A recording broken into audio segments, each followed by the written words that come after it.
Welcome to success ગુરુ. ધોરણ 10 વિષય વિજ્ઞાન. આજે આપણે જોશું પ્રકરણ 9 નો વધુ એક પ્રશ્ન. તો ચાલો શરૂ કરીએ.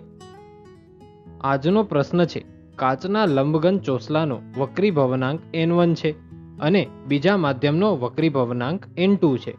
હવે કાચના લંબઘન પર પ્રકાશનું કિરણ આપાત કરવામાં આવે ત્યારે કાચના લંબઘનમાંથી નિર્ગમ પામતા કિરણોની આકૃતિ નીચેના કિસ્સાઓ માટે દોરો. જેમાં કીધેલું છે આપણે n1 મોટો છે n2 કરતા, n1 બરાબર છે n2 ને, અને n1 નાનો છે n2 કરતા આપણે તેની આકૃતિ દોરવાની છે. આ પ્રશ્ન ઓગસ્ટ 2020માં બોર્ડ એક્ઝામ્સમાં પૂછાયેલો છે, માટે ખૂબ જ ઇમ્પોર્ટન્ટ રહેશે. તો ચાલો હવે જવાબ જોઈએ.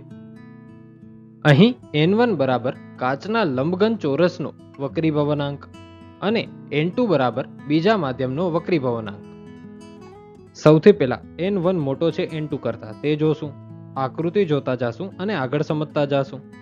સ્નેલના નિયમ પ્રમાણે n1 મોટો છે n2 કરતા, માટે sin r મોટો છે sin i કરતા, માટે r મોટો છે i કરતા. આ પરથી વક્રીભૂત કોણ r એ આપાત કોણ i કરતા વધારે છે, જે આપણે ઉપર r મોટો છે i કરતા તેનામાં પણ જોયું. આ કિસ્સામાં આપાત બિંદુએ પ્રકાશનું કિરણ લંબથી દૂર તરફ વાંકું વળે છે, જે આપણે આકૃતિમાં જોઈ શકીએ છીએ. આ આપાત કિરણ છે જે લંબથી દૂર જાય છે. આનું ઉદાહરણ જોઈએ તો જ્યારે કિરણ કાચમાંથી હવામાં જાય ત્યારે કિરણ લંબથી દૂર વળે છે, અને એનું બીજું ઉદાહરણ છે જ્યારે કિરણ પાણીમાંથી હવામાં જાય ત્યારે પણ કિરણ લંબથી દૂર જાય છે. હવે n1 બરાબર n2 જોશું, આકૃતિ જોતા જાશું અને આગળ સમજતા જાશું. સ્નેલના નિયમ પ્રમાણે n1 બરાબર n2, માટે sin r બરાબર sin i, માટે r બરાબર i. આ પરથી વક્રીભૂત કોણ r અને આપાત કોણ i સરખા છે. આ કિસ્સામાં પ્રકાશનું કિરણ વક્રીભવન પામશે નહીં, જે તમે આકૃતિમાં જોઈ શકો છો.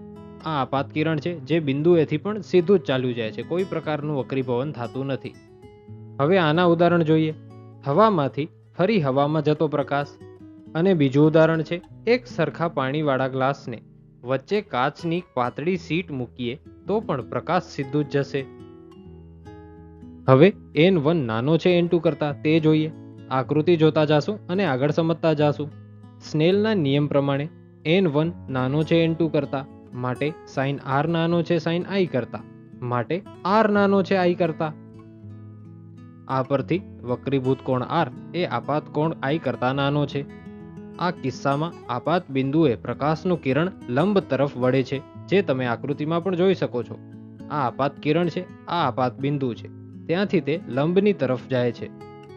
આ લંબ છે તેની તરફ જાય છે, તે તમે જોઈ જ શકો છો. હવે આના ઉદાહરણો જોઈએ.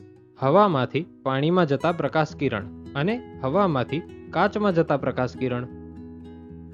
Thanks for watching.